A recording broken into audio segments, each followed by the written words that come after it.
Hello, fellow half-assers. This is Grandpa Shart coming at you again live from Half-Ass Garage. I invite you to like and subscribe and hit the bell, whatever that means. I just hear a lot of people say it. But anyway, how you like my new hat? That's a new Grandpa Shart hat right there. Y'all need to go down to Dollar General and get you one. But anyway, you know, this week I went to a friend of mine's funeral. And I always told him you can't take it with you, but he thought you could. And at his request, his family let him be buried with some stuff. And I'm gonna tell you that dog of his wasn't too happy. And I was sitting there talking to another old geezer like me at the funeral, and he's telling me, he says, "Well, Grandpa, I believe I'm gonna have to get cremated. I don't want to get cremated, but I think I'm gonna have to get cremated." And I said, "Why is that?" He said, "All my pallbearers died." I said, "Well, I guess that makes sense. But, you know, my last birthday, they lit all the candles, and some smart aleck said, 'Let the Olympics games begin.' If I find out who did that, I'm gonna put a pop knot or two on their head." But anyway, today's video is gonna be on this McGraw Air Compressor right here. And stay tuned to the end, because I'm gonna give you a safety tip to keep you alive, because this thing can turn into a grenade if you don't do what I'm telling you to do. But anyway, this thing is cheap, it's easy to carry. And like I told you before, look, I'm just a half-asser. I just need an air compressor from time to time, but when I need one, I need one. I don't have to go and get DeWalt or whatever. I go down to Harbor Freight, and I got my McGraw. I used to have one of those pancake ones, but that thing was so dang heavy, and I had it for 20-something years, and it finally started rusting. I got rid of it. I got it from Big Lots, but they quit selling them.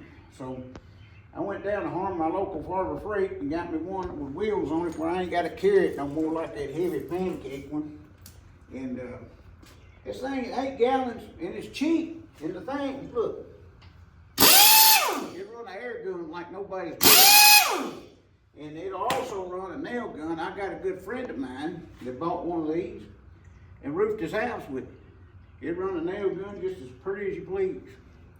It's got all the power you need, and like I said, you know, you ain't running no dang automotive garage. You don't need Stanley or whatever brands or Cobalt or whatever. You just go down there and get you one of those McGraws, like I did.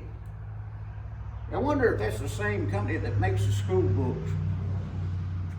Who knows?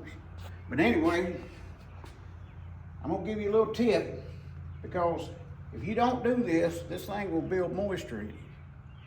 And it'll rust from the inside, and you'll pump it up one day, and it's gonna be like a grenade. It's gonna blow.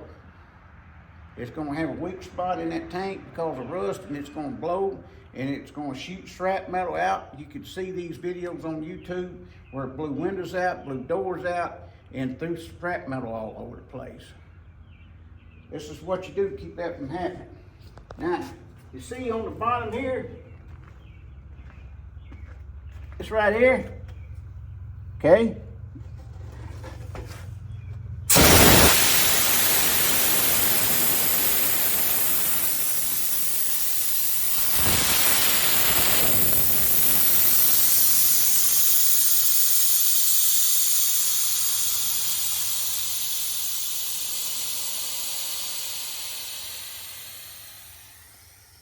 Now, you see all that moisture that was in that air in there? If I wouldn't have done that, it wouldn't have got it out, and it would have eventually wound up rusting the tank. There ought to be one on the bottom of every one of them. There ought to be a valve like that on the bottom of every one of them.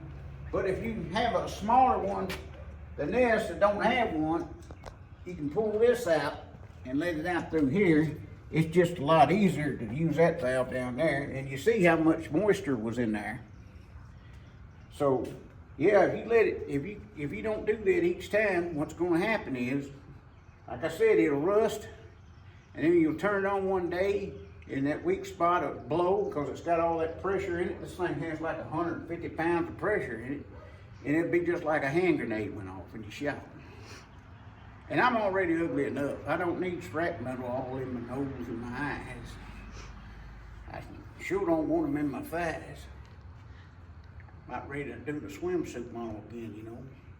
But anyway, yeah, I got called by, I think Sports Illustrated the other day, but I was too busy. I was posing for Ripley's Believe It or Not. I ate too much boiled okra one night, broke out in a rash all over my body. They said they ain't never seen nothing like it. But anyway, until next time, God bless you. And remember, Jesus in your heart, bring you joy. Jesus in your relationships will bring you stability. And y'all just keep on half-assing it away, because if you got enough people half-assing it, guess what? You got a whole ass job done. That's right. Grandpa Shart out.